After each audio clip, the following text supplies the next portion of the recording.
Welcome and hello from Alex, with a story from r/Am I the Bad Guy, where a brother refuses to give his sister her wedding dress because she didn't invite his underage son, sparking family conflict. Coming up next is a story from Throwaway 5291926. Am I the bad guy for not giving my sister her wedding dress because she didn't invite my underage son? I, 40 male, have a sister, 30 female, who is getting married in a week. The groom proposed to her a year ago at a family dinner that left everyone speechless, but very happy for them as they are longtime companions. During this dinner, my sister asked my son, 17 male, to make her wedding dress. My son has always loved design and fashion. He took technical courses in these areas and sewing. And even his friends keep asking for his clothes because they are so beautiful. He agreed, but said that he needed time and that he would need her opinion constantly. At first, my sister was very annoying. My son drew about 50 dress designs in a month and she only liked one, which he continued with. He sewed it with great quality fabric, which I paid for as I wanted to get involved in a certain way. For 5 months, he made several adjustments to suit her wishes, as she always complained about something. After a while, he arrived at the final model and it was just amazing. My mother cried seeing my sister in the dress, and I confess that I almost got emotional too. The problem was that last week my son came to talk to me about the wedding invitation that had not arrived for him, but for other family members. I thought maybe he didn't need one, but it still felt weird. I messaged my sister raising this issue and she replied that she didn't want any underage people at her wedding because there would be alcohol. I asked if she was going to make an exception for my son, but she cut me off and said no. There are no children in our family. My son is the only minor, so I didn't see any sense in this rule for family members. And to make matters worse, my son was very sad and cried because he spent months on this dress and couldn't go to the wedding. I was very upset and told my sister that she should look for another dress as soon as possible, as she would no longer wear the one my son made. She called and yelled at me, saying I was being unreasonable and that I couldn't do this. My mother called me saying I should deliver the dress and follow the rules, but I didn't and hung up on her. Because of this, the family is divided. Many agree with me and condemn my sister's actions, saying she could only make an exception. But another part says I am unreasonable and I am spoiling her big day. I don't think I am being wrong, but just rational and paying her back in kind. So am I the bad guy? Later, Opie actually posted an update on the story. First, I would like to thank all the comments and suggestions. I really didn't expect my post to resonate so much.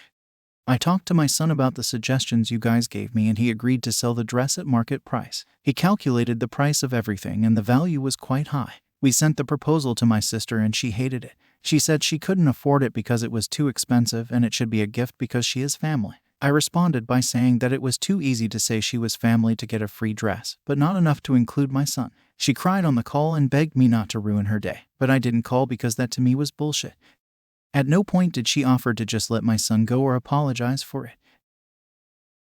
In my mind, Opie is the bad guy in this scenario. Opie's decision not to give the wedding dress to his sister because she didn't invite his underage son seems retaliatory and disproportionate. While it's understandable to feel upset about the exclusion of his son from the wedding, withholding the dress seems like a vengeful act that unnecessarily escalates the situation and causes family rifts. Opie's refusal to compromise or consider alternatives also exacerbates the conflict, making reconciliation difficult. Coming up next is a story from Clear Accountant 3722, and if you like the video so far, don't forget to like the video. It only takes a second and helps me out a lot. Am I the bad guy for wanting my wife to not tell her family about our financial situation?